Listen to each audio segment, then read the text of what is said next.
테러? 탄저균같이 위험한 세균을 살포하는 거 있잖니.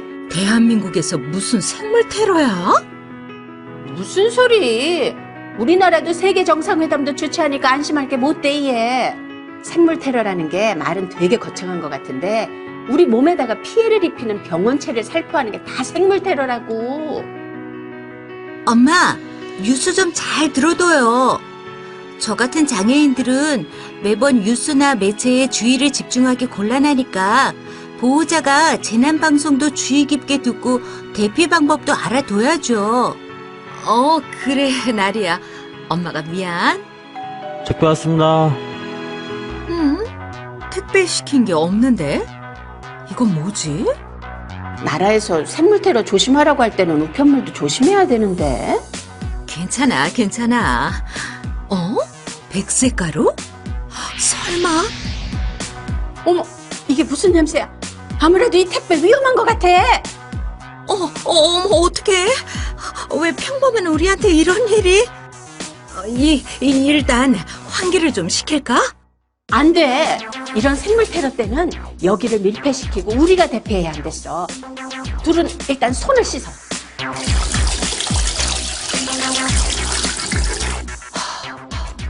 진정하자. 119죠?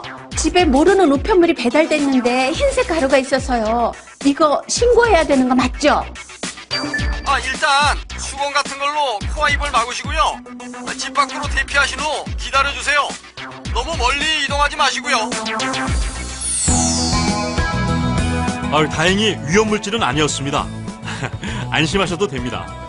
아니, 그럴 리 없을 것 같긴 했는데 죄송합니다.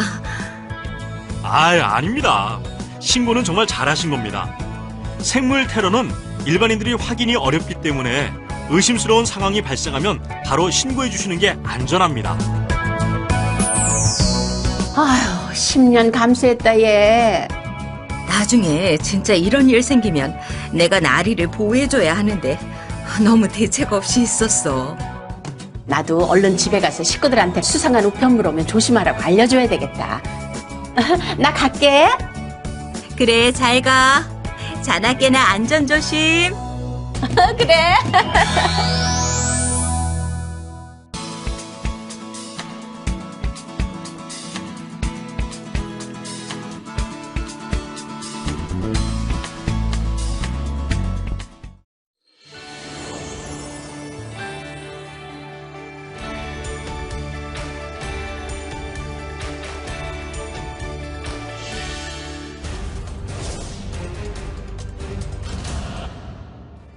집중호우, 지진 등으로 한순간에 무너지는 댐. 실제로 2009년 인도네시아의 수도 자카르타 외곽에 위치한 댐이 폭우로 불어난 수압을 견디지 못하고 무너졌습니다. 이로 인해 엄청난 양의 물이 한꺼번에 댐 아래의 마을로 쏟아지면서 가옥 수백 채가 매몰되고 최소 69명이 사망한 대규모 인명피해가 발생했었는데요. 처럼 예상 진행 방향과 피해 범위를 예측할 수 없는 댐 붕괴 사고. 대한민국도 피해갈 수 없었습니다. 1996년 7월 집중호우 때 붕괴된 경기도에 위치한 연천댐. 이 붕괴로 물난리가 일어나 주택 수백 가구가 침수되고 말았습니다. 이처럼 댐이 붕괴되는 상황을 대비하기 위해 정부는 지속적인 점검과 안전 감시를 하여 댐을 관리하고 있는데요. 그렇다면 우리는 댐 붕괴 사고를 대비하기 위해 어떻게 행동해야 할까요?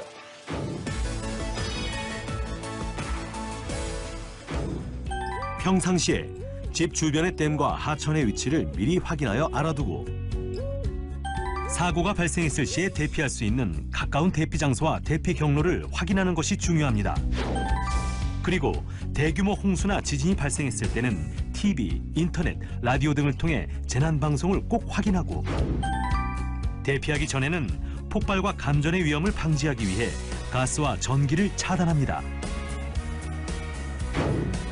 마지막으로 댐 붕괴 시 지자체의 통제에 따라 대피 장소로 즉시 대피하고 시간이 없을 땐 가까운 고지대로 대피하여 구조 요청을 합니다. 당연히 댐과 하천 주변은 피해야겠죠. 갑작스럽게 찾아오는 댐 붕괴 사고. 현명한 행동 요령으로 재난을 대비하는 것 잊지 마셔야겠습니다.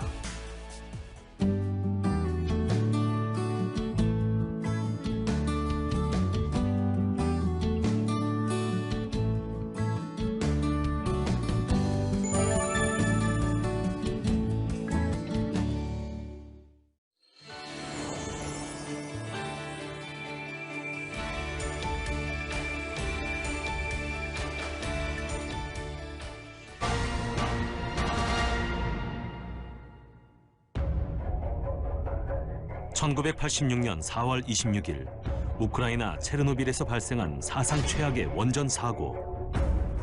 이후 2011년에 일본 후쿠시마에 지진으로 인한 대규모 방사능 누출 사고가 있었고, 그 흔적은 세월이 지나도 여전했습니다. 방사선 비상 상황이란 방사성 물질이나 방사선이 누출될 우려가 있어 대응 조치가 필요한 상황을 말하는데요. 이 같은 재난이 생겨서도 안 되지만 우리 손으로 직접 막을 도리가 없는 사회 재난.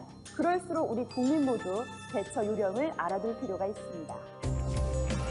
집, 학교, 사무실 등 실내 대피 통보를 받았을 땐 모든 창문과 출입문을 닫고 에어컨과 환풍기를 정지합니다. 장독과 우물은 덮고 음식물은 랩에 싸거나 밀봉해야 하며 TV나 라디오를 시청하여 재난 상황을 파악합니다. 재해 약자는 안전지역으로 대피 준비를 하고 기관별 비상대응요원의 지시에 따릅니다.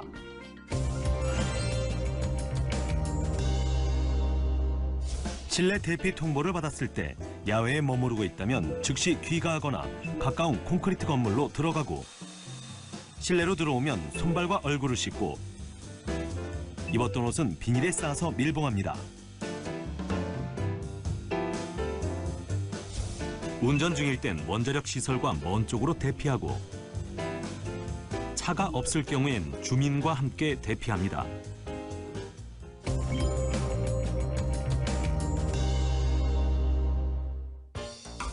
안전지역으로 대피할 때는 나에게 꼭 필요한 식량과 옷, 약품 등을 준비합니다.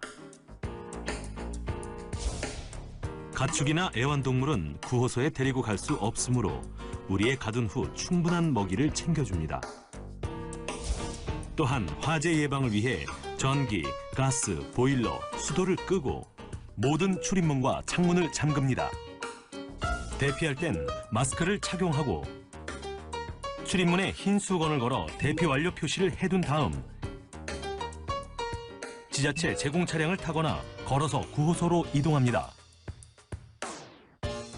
구호소에 도착하면 반드시 이재민 등록을 하여 가족과 연락할 수 있도록 합니다. 눈에 보이지 않아 더 위험한 방사선 비상 상황. 원전 인근에 살고 있는 지역 주민은 물론 모든 국민이 방사선 비상에 대해 알아두셔야겠습니다.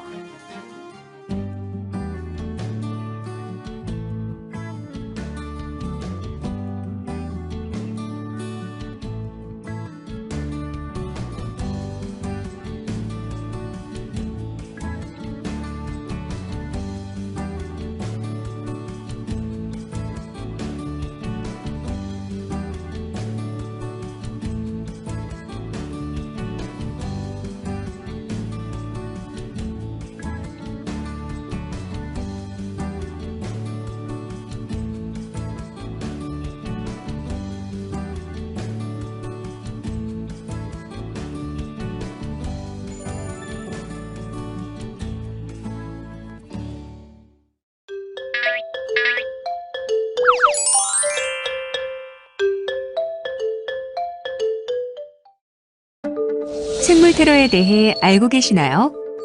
생물 테러란 잠재적으로 사회 붕괴를 의도하고 바이러스, 세균, 곰팡이, 독소들을 사용하여 사람이나 동물 혹은 식물에 질병을 일으키거나 살상을 목적으로 하는 행위를 뜻합니다. 생물 테러 의심 물질을 발견하면 건드리지 말고 그대로 두고 112에 신속히 신고합니다. 손수건 또는 휴지 등을 여러 겹으로 겹쳐 코와 입을 가린 뒤 호흡하거나 방독면을 착용한 뒤 즉시 그 자리를 피해야 합니다. 현장을 벗어난 다음 손과 몸을 비누로 씻고 입고 있던 옷, 신발 등은 소독 후 폐기해야 합니다. 생물 테러는 일정 기간의 잠복기가 있어 초기에 감지하기가 어렵습니다. 생물 테러의 증상으로는 고열, 구역질, 복통, 살사, 콧물, 인후염, 피부 발진 및 피부염, 안구충혈, 무기력증 등 여러 가지가 있으나 즉시 나타나지 않고 시일을 두고 나타나므로 조기에 대처하는 것이 가장 중요합니다. 생물 테러 징후가 보이면 보건복지부, 국민안전처 등 기관의 대응 전략을 수시로 확인하여 생물 테러에 대해 효과적이고 신속하게 대응하도록 합니다. 주로 테러에 사용되는 물질들은 백신이 만들어졌을 가능성이 높으므로 침착하게 행동하고 바로 신고하여 생물 테러에 대응합니다.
야 이놈아, 넌 나이가 몇인데 하고 날 그 게임이요. 게임이 밥이 나오냐 쌀이 나오냐 이놈아. 에? 아버지 그러다가 나중에 후회하십니다. 아이고 무슨 후회야. 나 어느 정도면 후회야. 후회가 이놈 자식아. 아버지 제가 만든 게임이 대박이 나잖아요. 그러면 제가 만든 회사에 아버지가 회장으로 앉아 계십니다. 아이고. 아이 참말 말고요. 저 알비 심부름이나 하란 말이요. 아 바빠요. 이 자식 이거. 오 마이 갓! 뭘 다시 인마 참말 말고 벌떡 일어나가지고 인마 저기 애비 심부름이나 하란 말이 빌어먹을 놈아 이 자식. 뭔데요? 은행에 내려가가지고 저 고향 향후에 회비 좀 송금 먹고 와 올라. 누가 은행 송금 없는 IT 이런 걸로 하세요. 더군다나 IT 전문가 아들을 둔 아버지가. 아니 무슨 똥단지 같은 소리야 이놈아. 아 송금을 걸어 이런 식으로 오지 무슨 식으로 오냐? 아버지 예? 스마트폰 쓰시잖아요. 그렇지. 거기다 앱을 까셔야지. 뭐라고 이놈아? 애비를 까르는겨? 소리야 그것도. 애비가 이래봐도 이놈아 아직 힘이 장사요 이놈아 장사. 알았어. 아버지 봐봐요. 이제 됐죠. 아셨죠 이제? 아니 참말로 된겨? 그럼 입금 영수증은 그건 안 받아도 되는겨? 아 그딴 거 필요 없다니까요. 예? 요즘은 송금하라고 은행 안 가도 되는 그런 세상이라고. 아니 스마트폰이 언제 그렇게 됐다니? 나한테 이야기도 없이. 스마트폰을 만들 때부터 이 앱을 깔면 그냥 끝. 앱을 깔면 끝. 이야 신기하다 야. 저 이제 하러 갑니다. 그럼 조가한테 애비를 깔아야 한다고 전화 당장 해야겠다 야.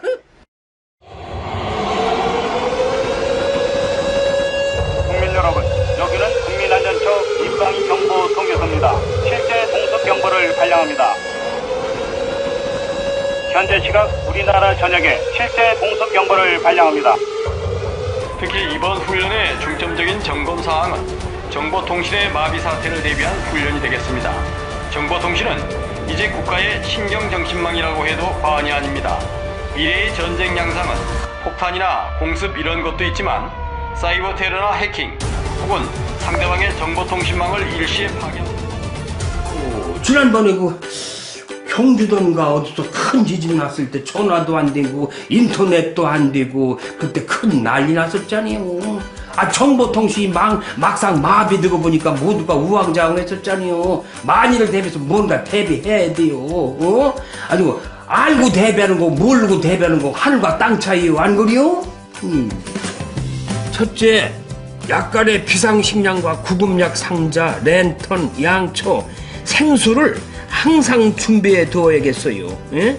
은행 가서 돈도 못 찾고 물건도 못 사고 그런 일들이 벌어지잖아요. 예? 둘째, 요즘 다들 그 무선 전화기를 쓰느라 그 유선 전화기를 쓰지 않는 가정이 많지요. 물론 이것도 최악의 경우엔 먹통일 수 있지만은 무선 전화기보다는 유선 전화기가 상대적으로다가 연결이 잘 될 수 있다고 하더라고요. 셋째, 고물이라도 좋아요. 건전지만 있으면 들을 수 있는 트랜지스터 라디오 이거 이제 버리지 마시오. 예? 통신뿐 아니라 전기마저 완전히 끊어져 봐요. TV도 안 나오고 그럼 재난방송을 전혀 못 듣잖아요. 그럴 땐 이게 최고요. 그럼 자, 그럼 우리 가족의 안전대사를 한번 점검해보자. 블랙아웃! 블랙아웃 비상상황! 블랙아웃! 블랙아웃 비상상황! 비상상황! 비상상황이다! 뭐야? 아버지 또! 아버지 안 돼!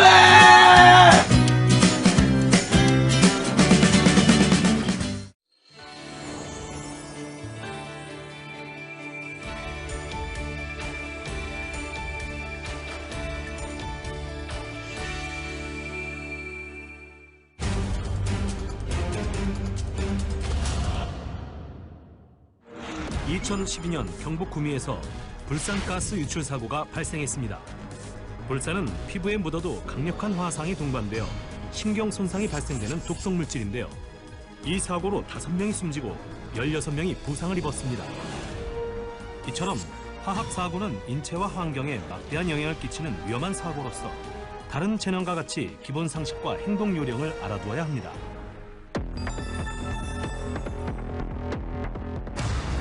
화학사고란 화학물질이 유출되거나 누출되어 오염, 폭발, 화재 등이 일어나는 모든 상황을 말하는데요.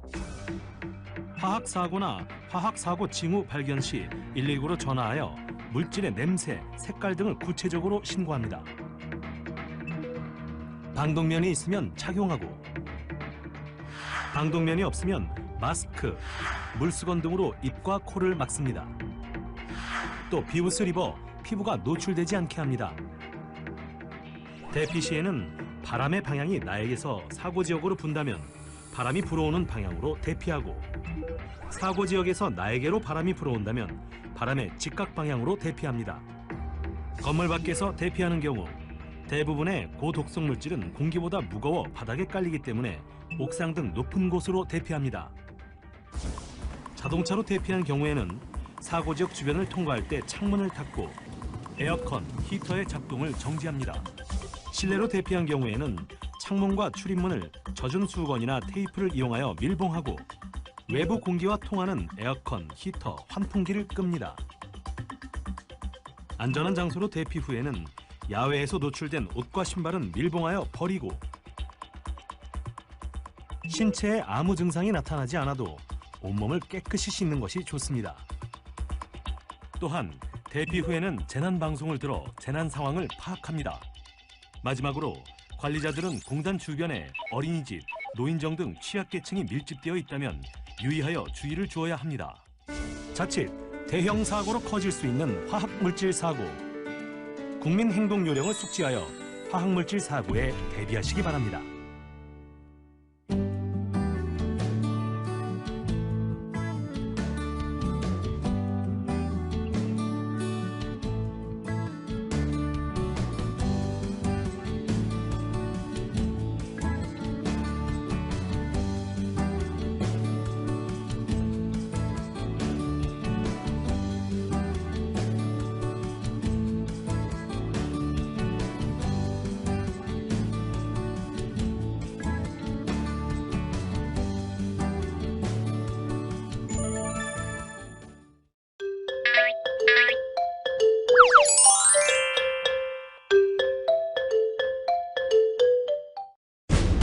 보이지도 않고 냄새도 없는 소리 없는 살인자, 화학 테러.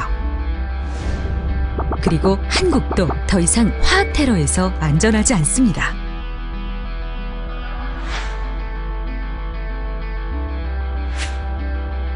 화학 테러에서는 다양한 화학 물질이 사용됩니다. 이러한 화학 물질들이 다양한 경로로 유출이 되어 인간의 호흡기, 피부, 경부 등을 통해 인체에 직접적으로 영향을 주기도 하고 화재, 폭발 등을 일으켜 물리적 피해를 주거나 대기, 수질, 토양 등의 환경에 영향을 주게 되죠.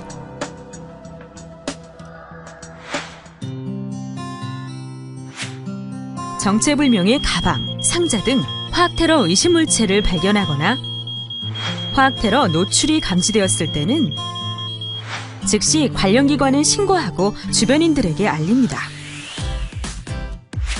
대피할 때는 방독면, 물수건, 마스크 등으로 호흡기를 보호하고 우이나 비닐, 장갑으로 피부가 노출되지 않도록 합니다. 테러 발생지에서 가까운 곳은 바람이 불어오는 방향으로, 먼 곳에서는 직각 방향으로 대피하되 가급적 높은 곳으로 갑니다. 건물이나 차량에서는 외부 공기가 들어오지 않도록 차단하고 에어컨, 히터 등 환기시설 작동을 중지시킵니다. 오염된 지역 내에서는 식수나 음식물을 먹지 말고 오염이 의심되는 것을 만지지 않습니다.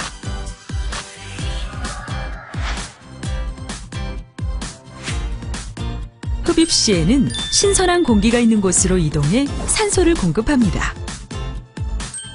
독성이 높은 가스를 마신 경우 구조자의 안전을 위해 구강대 구강 인공호흡은 금물입니다. 피부나 눈에 묻은 경우 신체 다른 부분으로 번지지 않도록 주의하며 오염된 부분을 밑으로 가게 하여 흐르는 물에 깨끗이 씻습니다. 부식성 물질의 경우 오랜 시간 충분히 씻되 절대 문질러선 안 됩니다. 오염된 의류나 구두는 화학 폐기물로 폐기합니다. 그리고 관련 기관에 신고해 가능한 빨리 병원 치료를 받습니다. 자, 다시 한번 정리해 볼까요?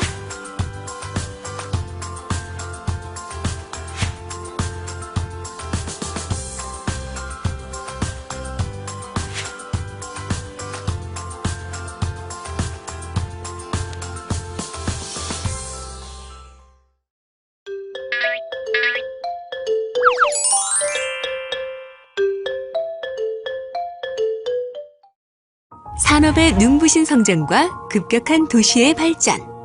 우리들에게 풍족한 소비와 편리한 생활을 보장해주고 있지만 그 이면에는 몹시 어두운 그늘도 있어요. 공장에서 배출하는 각종 유독성 폐수와 생활하수들이 폭발적으로 증가하기 때문이에요. 오염 중에서도 수질오염은 특히나 그 정도가 점점 심해가고 있어요. 물고기들이 때로 죽어나가고 있어요. 주변 하천은 생활 쓰레기로 넘쳐나고 있어요. 강물은 점점 썩어가고 있고 썩다 못해 초록빛으로 물들었어요. 아주 먹음직스러운 녹차라떼를 공짜로 실컷 마실 수 있게 되었어요. 혹시 환경오염신고라는 걸 들어보신 적 있어요? 아니요. 그런 게 있어요? 환경포상금 제도가 있다는 거 들어보신 적 있어요? 네? 포상금도 줘요? 얼마요? 에그그, 다들 모르고 계셨나 보네요. 일단은 환경부 홈페이지부터 방문해 자세한 내용을 알아볼까요? www.me.go.kr을 치고 엔터를 꽉 눌러요. 상단 메뉴바에 있는 국민소통을 클릭하면 클린신고센터 4번째 줄에 환경신문고가 있어요. 환경신문고 메뉴를 클릭하면 짜자잔! 환경부 민원 포털 페이지가 눈앞에 펼쳐져요.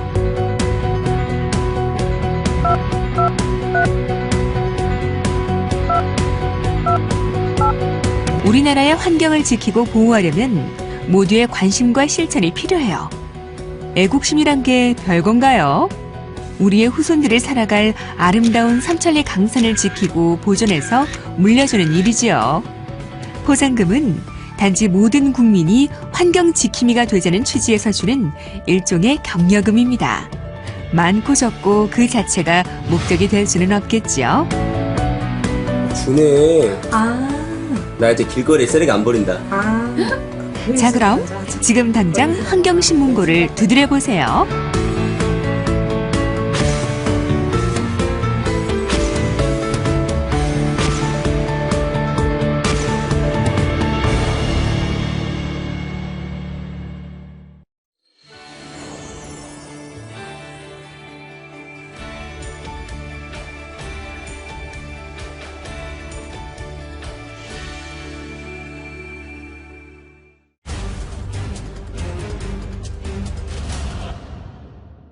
우리 생활 속에 꼭 필요한 전기와 물, 그리고 통신. 그런데 이 모든 시설물들은 어디에 쓰는 걸까요? 바로 원활한 교통을 위해 땅속 공동구에 숨겨져 있는데요. 공동구란 각종 전선, 통신선, 상하수도관, 열수송관 등의 여러 시설물을 지하에 매설하기 위해 설치한 구조물로 사고 시 불길이 쉽게 번질 수 있고 침수를 비롯한 대형 재난으로 이어질 수 있습니다. 실제로 2000년 2월 서울시 영등포구 여의도에 있는 한 아파트 공동구에서 화재가 발생했는데요.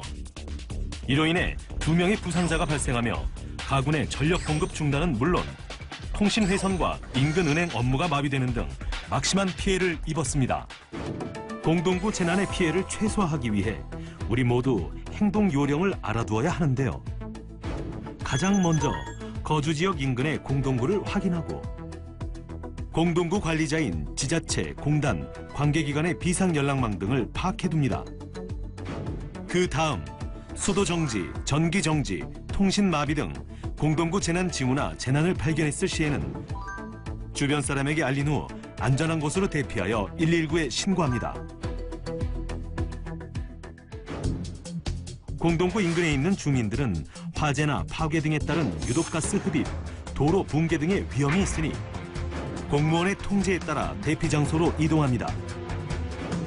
또한 인터넷, 라디오를 통해 재난 상황을 지속적으로 파악하고 이동해야 할 때는 사고 지역을 우회하여 이동합니다. 귀가 후에는 전력, 통신, 상수 등의 이상 유무를 확인하고 이상이 의심될 경우에는 관련 기관의 점검과 복구를 요청합니다. 수도와 전기는 물론 통신까지 마비될 수 있는 공동구 재난. 올바른 대처로 피해를 최소화할 수 있습니다.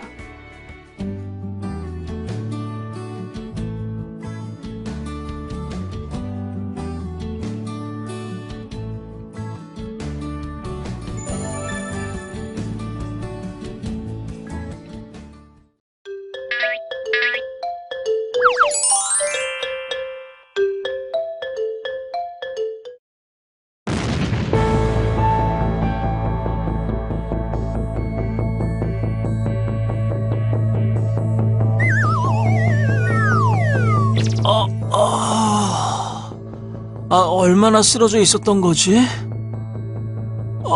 바로 옆에서 쾅하는 소리가 나고 가스 폭발이 일어난 것 같은데 그 뒤로 전혀 기억이 나질 않네. 다행히 폭발할 때 주방엔 나밖에 없었나 보네. 어서 밖으로 대피하자.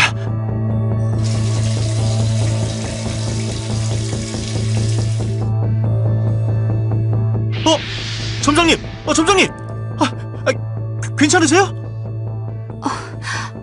한쪽 다리가 잘 안 움직여요. 이런! 사장님이랑 다른 사람들은요? 먼저 밖으로 나간 것 같아요. 우리도 어서 밖으로 대피해요. 연기나 가스에 질식할 수 있으니까 자, 여기 물수건으로 입과 코를 막으세요. 네.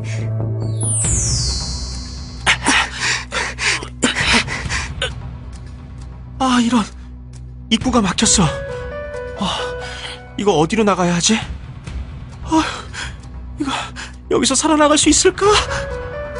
먼저 나간 사람들의 신고를 했을 테니까 금방 구조대가 올 거예요. 예. 여기 초가 있는데 불을 좀 켤까요? 잠깐만요. 아직도 불쾌한 냄새가 나는 걸 보니까 지금도 가스가 새고 있는 것 같아요. 지금 불이나 전기기구를 켜면 또 다른 폭발이 일어날 수도 있어요. 정말 위험해진다고요. 네. 죄송해요. 바닥에 남아있는 가스를 빨리 내보내야 해요. 자, 네. 갑자기 눈이 너무 따가워요. 이런 가스가 눈에 들어갔나 봐요. 어서 깨끗한 물로 씻으세요. 괜찮아요? 네, 괜찮아요. 저쪽에서 바람이 불어오는 것 같아요. 저쪽으로 가보죠. 네. 나온다. 살았다. 괜찮으세요? 아유, 살았네. 어디 다친 데는 없으세요? 119 구급대가 곧 도착할 겁니다. 추가 폭발이 있을지 모르니 어서 공터로 대피해주세요. 큰 폭발이었는데 두 분이 대응을 정말 잘해주셨습니다. 가스 밸브를 다 차단해 주셔서 추가 폭발이 일어나지 않았고 두 분 다 물수건으로 코와 입을 막은 덕분인지 호흡 기관에도 큰 이상이 없습니다. 그리고 폭발 원인을 살펴보니까 구멍을 뚫지 않고 버린 부탄가스가 원인이었던 것 같아요. 네. 역시 부주의가 원인이었군요. 잠깐!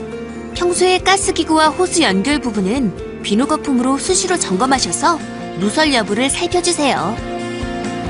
과열이 되기 쉬운 가전제품이나 보일러도 무리해서 사용하면 폭발이 일어날 수 있으니까 주의해 주시고요. 그날 이후로 난 전혀 새로운 삶을 살게 되었다. 누구보다 가스 안전에 주의를 기울이는 안전 셰프로 거듭났을 뿐 아니라 서로 평생 지켜주고 싶은 소중한 사람을 만났으니까.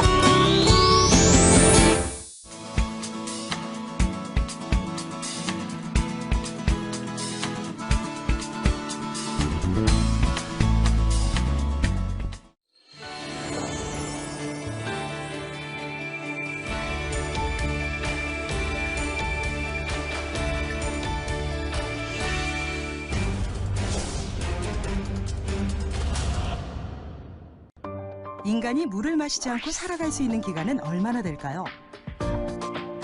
겨우 5일밖에 되지 않습니다. 그만큼 물은 인간의 생존을 위해 꼭 필요한 것인데요. 전 세계 인구 9명 중 1명은 오염된 물을 마시고 오염된 물 탓에 장티푸스, 콜레라 같은 수인성 질병에 걸려 20초마다 1명꼴로 목숨을 잃고 있습니다. 전 세계인이 고통받고 있는 것이죠. 도시개발의 가속화와 환경오염이 심각해지면서 수질오염으로 인한 피해는 점차 늘어나고 있는데요. 우리나라도 예외는 아닙니다. 2017년 9월 인터넷에서 오염된 생수가 버젓이 판매되면서 논란을 빚기도 했죠. 이렇듯 우리 생활 속 깊은 곳까지 침투한 수질오염. 대처할 방법은 없는 걸까요? 먼저 생활 속에서 수질오염 행위를 목격했거나 하천이나 강 등의 수질이 오염됐다고 의심될 때는 고민하지 말고 112 혹은 비긴급 민원 신고번호 110에 신고합니다. 또한 수질오염 사고 지역에 접근하거나 출입하는 것은 금물. 낚시와 수영, 보트놀이와 같은 물놀이 활동 또한 삼가야 합니다. 하천이나 호수 등이 오염된 경우에는 그곳에서의 고기잡이를 즉시 중단하고 수질오염 사고 인근에 위치한 사업장과 농가, 양식장에서는 정부의 안내에 따라 물을 사용해야 합니다. 만약 지자체나 아파트관리소 등에서 수질오염으로 인해 생활용수가 중단될 것이라는 예고가 있었다면 집에서 사용할 수 있는 식수를 미리 확보해 두는 것이 좋고요. 물이 오염될 때 보이는 징후를 알아두는 것도 좋은데요. 그렇다면 오염된 물을 구분하는 방법에는 어떤 것들이 있을까요? 먼저 하천 속 물고기의 움직임이 이상하거나 바다 위로 폐사한 어류가 발견됐을 때 수면 위로 기름이 떠다닐 때는 수질오염을 의심해봐야 합니다. 일반인들이 오염된 물을 쉽게 접하는 곳은 약수터인데요. 약수터에서 물을 마실 때는 물 오염에 관한 경고문이 있는지 확인하고 마셔야 합니다. 또한 마시는 물의 맛과 냄새, 색깔 등이 평소와 다를 때는 즉시 사용을 중단하고 112 혹은 비긴급 민원 신고번호 110에 신고합니다.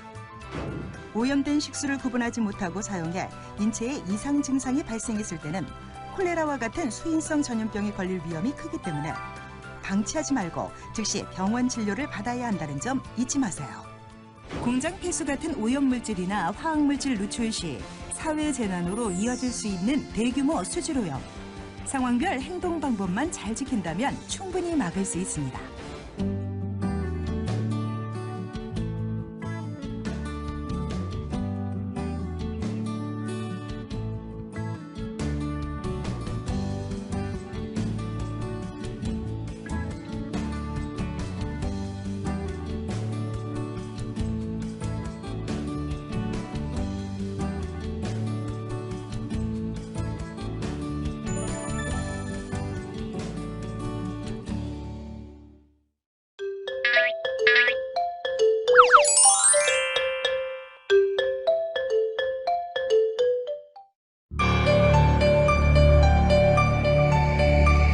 아이고, 이게 갑자기 무슨 일이야?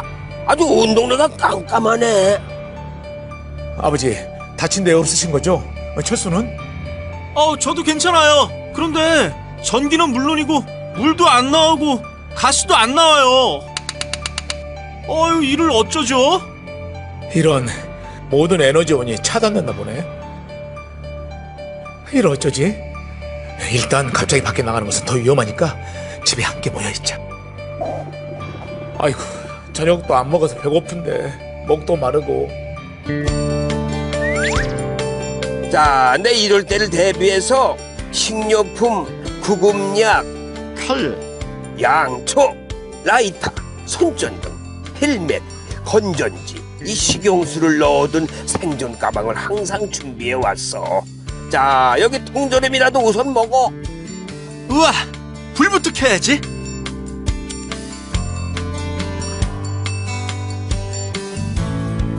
일단 재난안전대책본부에 신고하고 안전한 대피소로 이동하자. 이런, 이 전화까지 안 되네. 그래, 이럴 때를 대비해 휴대용 라디오를 사놓길 잘했네. 자, 모두 라디오 방송에 집중하자고요. 곧 지방자치단체랑 관련기관에서 전략 분야 위기 대응 프로그램에 맞춰 안내 방송을 할 거니까요. 현재 전국적으로 대규모 에너지 차단 현상이 발생했습니다. 각 가정에서는 근데 장 보러 간 혜인이랑 형수가 걱정이네요. 전화도 안 되고. 엄마, 정전이 꽤 길어지나 봐요. 무서워요. 엄마가 있잖아. 겁먹지 마. 이럴 때일수록 정신 바짝 차리고 상황을 잘 파악해야지. 일단 괜히 잘못 탈출을 시도했다간 더 위험해질 뿐이니까 안에서 안전하게 기다리자. 지역 재난안전대책본부에서 재난문자 전송 서비스하고 있지. 이럴 때를 대비해서 미리 안전디딤돌 설치해놓아서 다행이다. 수시로 문자 확인해야 되겠다. 우와, 우리 엄마 짱이다. 이제 이동해도 된다고 문자가 왔네. 얼른 대피소로 이동하자.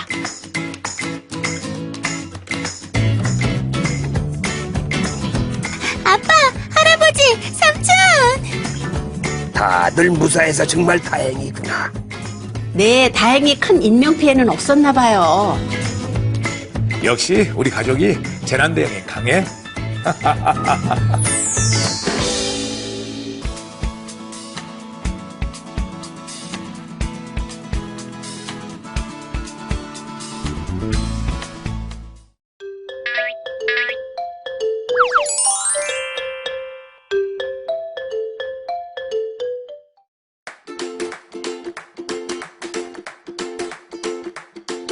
야, 오늘 저녁상은 아주 푸짐하네.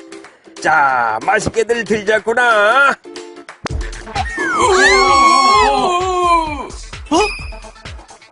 정전인가? 동네가 전부 새까매요. 대규모 정전이라도 났나봐요. 여기 어디쯤 랜턴도 있을 텐데. 어딨지? 찾았다. 근데 막상 건전지가 없네. 가만 있어. 여기 어디 초가 있을 텐데.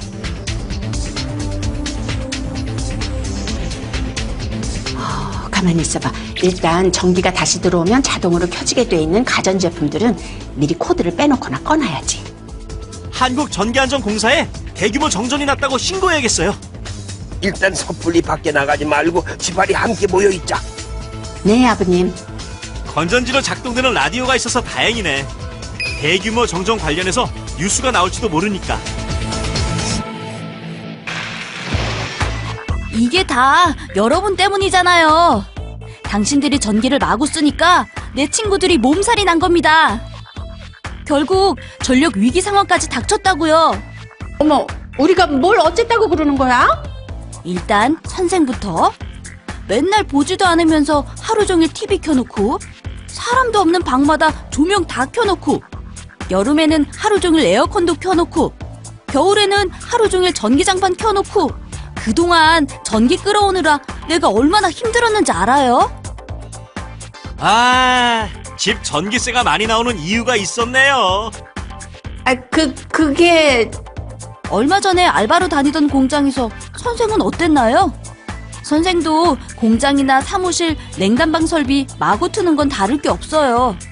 밥 먹으러 나갈 때나 퇴근할 때 컴퓨터나 사무기기 그대로 켜놓고 나가고 평소에 공장에 있는 비상 발전기가 제대로 가동되는지 점검해 본 적 있어요? 미안해. 앞으로는 사용하지 않는 조명이나 가전제품은 항상 끄고 콘센트도 뽑아 놓을게. 아, 나도 정전 사태를 대비해야겠네. 좋아요. 그럼 한번 믿어보겠어요. 전기 없이는 못 사는 사람들인 만큼 평소에 신경 좀 쓰시라고요. 그래야 이런 전력 위기 상황이나 정전 사태가 일어나지 않잖아요. 그럼 전 이만 갑니다.